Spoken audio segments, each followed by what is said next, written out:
지식공유와 창조 tutorial.co.kr입니다. 이번 시간에는 벡터 이미지 파일을 불러와서 텍스트 모델링을 해보도록 하겠습니다. 홈페이지에서 다운로드 받은 AI 파일을 한번 열어보세요. 그러면 이와 같이 코리아라고 텍스트가 입력이 되어 있고요.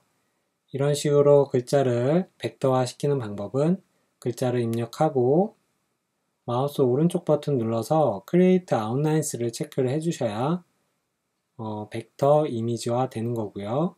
파일에서 세이브 해서 이때 버전 설정이 중요한데 보통은 CS 이하 버전으로 선택을 해주고요. 저는 8로 해서 OK 하도록 하겠습니다. 시네마 4D에서 파일을 머지 할 수 있는 방법은 파일, 머지 해서 선택하시면 되고요. 또는 오브젝트 매니저에서 머지 오브젝트 파일 선택해서 OK 하셔도 됩니다. 지금 캔버스 부분과 가이드라인이 스플라인으로 변환되어서 불러와졌는데 이 부분은 필요가 없으니까 지워주고요. 각각의 스플라인을 선택을 해서 정상적으로 들어왔는지 이렇게 확인을 해줍니다.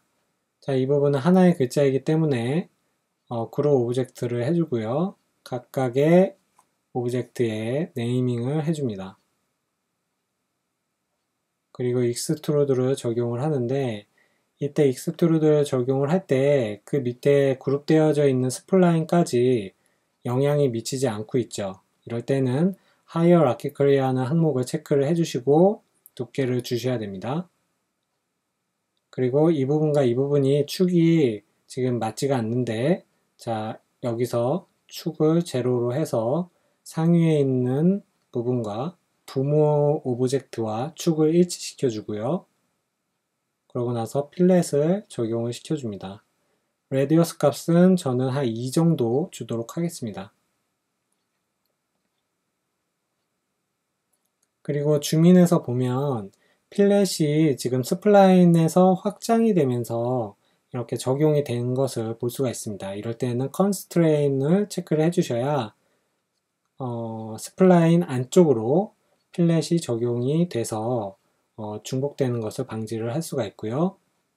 자, 이번에는 바닥 부분을 이렇게 플랜을 꺼내서 만들어 줍니다. 자, 이제 벽이 있어야겠죠. 벽은 밴드로 휘어줄 건데 자, 이런 식으로 플랜에다 적용을 시켜주고요. 적당히 위치를 잡아주고 모든 뒷부분은 방향이 중요하다고 그랬죠. Shift 키 누르고 방향을 90도 돌려주고요.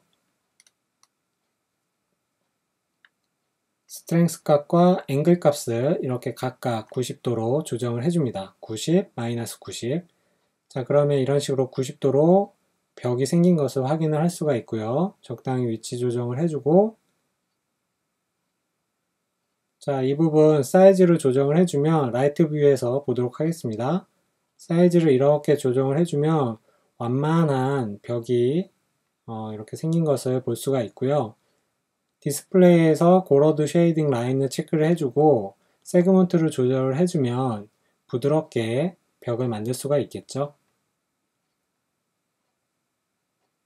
크기 조정을 해주고요. 글자가 밑으로 내려가 있기 때문에 글자의 위치 조정을 이런 식으로 해줍니다. 라이트를 하나 꺼내고요. 자, 바로 머리 위에서 비춰주는 라이트를 만들어 보도록 하겠습니다. 라이트 선택하고 제너럴 타입에서 저는 에어리어 라이트를 선택을 해서 90도로 돌려주고요. 그리고 카메라에서 Set Active Object as 카메라를 선택을 하면 지금 보고 있는 이 화면은 라이트의 입장에서 보고 있는 라이트가 어떤 방향으로 비추는지를 확인할 수가 있고요. 빠져나올 때는 디폴트 카메라로 빠져나오면 됩니다. 자, 이런 식으로 크기 조정을 해주고요. 컨트롤 드래그해서 하나 더 카피를 해주고 이번에는 스팟라이트로 바꿔주고요. 영향이 미치는 범위와 영역을 이렇게 조절을 해주세요. 자, 렌더 뷰 항목을 클릭을 하면 어떤 식으로 보이는지 렌더링을 걸어서 볼 수가 있고요. 그 옆에 렌더 리전이라는 항목이 있는데 선택된 부분을 드래그해서 영역 선택을 해서 확인을 할 수가 있고 특정 오브젝트만 선택해서 렌더 액티브 오브젝트로 보면 그 오브젝트만 렌더링이 걸어서 이렇게 볼 수도 있고요. 그 밑에 인터랙티브 렌더 리전이라는 항목이 있는데 이 부분은 인터랙티브하게 그때그때 속성을 조정을 해가면서 렌더링을 그때그때 이렇게 실시간으로 확인을 할 수가 있습니다.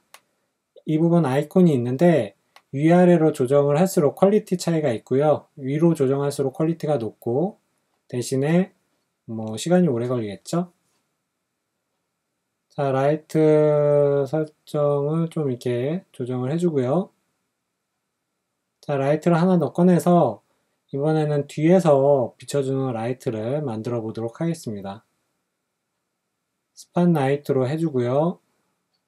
180도 돌려서 뒤로 비춰주도록 조정을 해주고 자, 이번에도 다시 Set Active Object as 카메라로 어떤 식으로 비춰질지 정확하게 방향을 이렇게 방향과 영역을 잡아주고요. 그 다음에 디폴트 카메라로 빠져나오면 됩니다. 이 기능은 굉장히 많이 쓰이니까 잘 알아두시면 좋고요.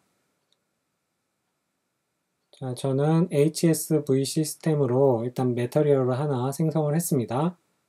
그리고 드래그해서 텍스트에다가 얹어 놓았고요. 이 부분 태그 선택해서 보면 셀렉션 항목이 있는데 C1이라고 입력을 하면 이와 같이 전면부만 선택이 되어서 매터리얼이 적용이 되고요. C2는 뒷부분. 자, 그리고 필렛 준 이 부분은 R1 그리고 뒷부분은 당연히 R2가 되겠죠. 이런 식으로 쉽게 선택을 할 수 있게끔 그런 기능이 있고요. 지금은 그냥 단순하게 전체를 다 적용을 할 거니까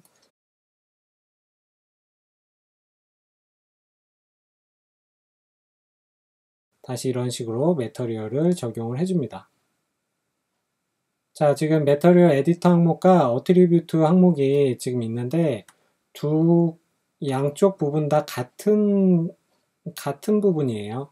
그러니까 한쪽을 조정을 하더라도 이와 같이 매터리얼 에디터가 같이 바뀌는 것을 볼 수가 있죠. 어느 쪽을 조정을 하셔도 상관이 없다는 얘기입니다. 자, 매터리얼을 하나 더 만들어서 이제 바닥 부분을 만들고요. 바닥의 컬러는 블랙으로 해주고 반사를 선택을 해서 저는 그라디언트를 적용을 해주겠습니다. 그리고 타입은 V로 설정을 해주고요.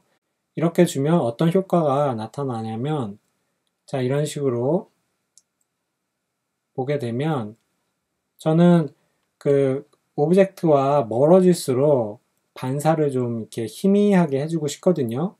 그럴 때 사용하는 기능입니다. 자, 이런 식으로 멀어질수록 희미하게 반사가 줄어드는 것을 볼 수가 있습니다.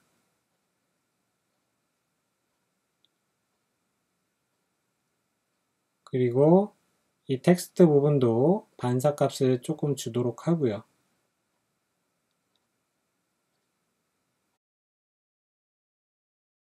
자, 렌더링을 걸면 이와 같이 나타나는 것을 볼 수가 있습니다.